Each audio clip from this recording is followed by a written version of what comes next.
अकबर बीरबल की कहानी। लहरें गिनना।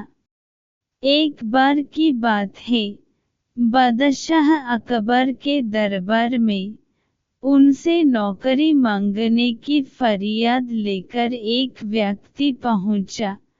उसकी कुछ देर बातें सुनने और बुद्धि की परीक्षा लेने के बाद बादशाह ने उसे चुंगी यानी टैक्स वसूलने वाला अधिकारी बना दिया। बीरबल भी उस दरबार में मौजूद थे। उन्होंने उसे कुछ देर ध्यान से देखने के बाद कहा कि बादशाह, यह व्यक्ति ज्यादा ही चालाक लग रहा है। यह जल्द ही कुछ न कुछ बेईमानी जरूर करेगा। होते होते कुछ समय गुजरा और तब तक उस व्यक्ति ने टैक्स वसूलने का काम पूरी तरह संभाल लिया था।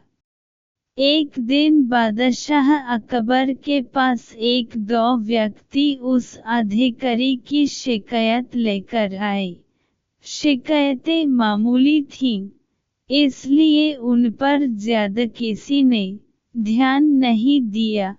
उसके बाद रिश्वत लेने और जनता को परेशान करने के आरोप भी उस अधिकारी पर लगने लगे। इतनी शिकायतें आने पर बादशाह ने सोचा कि इसका तबादला ऐसी जगह कर देता हूँ जहाँ इसे बेईमानी करने का मौका ही न मिल पाए।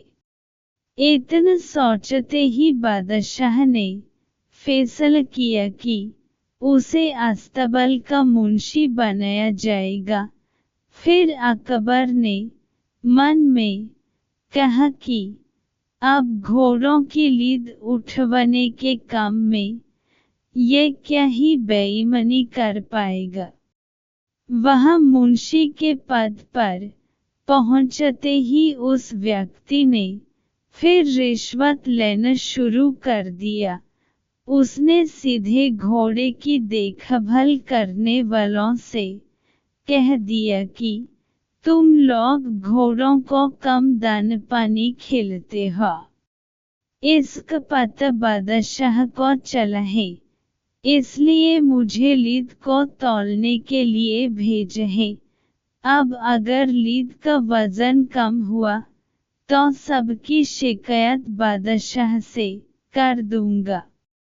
इस तरह से उस मुंशी से परेशान होकर हर घोड़े के हिसाब से उसे 1 रुपये लोगों ने देना शुरू कर दिया। यह बात भी कुछ समय बाद अकबर तक पहुंच गई। उन्होंने मुंशी को सीधे यमुना की लहरें गिनने का कार्य सौंप दिया। फिर बादशाह के मन में हुआ कि अब यह कोई बेईमानी कर ही नहीं पाएगा। कुछ ही दिनों में जैसे ही वो व्यक्ति यमुना किनारे पहुंचा, तो वहां भी उसने अपना दिमाग दौड़ लिया। वो नाव से सवारी करने वालों को रोक रोक कर कहता कि मैं लहरें गिन रहा हूँ, ऐसे में तुम लोग यहाँ से नहीं निकल सकते हो। इसी जगह पर 2-3 दिन तक रुकना होगा। रोज रोज ऐसी बातें सुनकर नाव चलने वालों ने अपने कार्य को जारी रखने के लिए उसे 10-10 रुपए की रिश्वत देना शुरू कर दिया। अब यमुना किनारे भी वो व्यक्ति खूब बेईमानी कर रहा था। 1-2 महीने में यह बात भी बादशाह तक पहुंच गई। तभी अकबर ने एक लिखा हुआ आदेश भिजवाया, नाव को रोको मत, जाने दो। वो व्यक्ति चतुर था।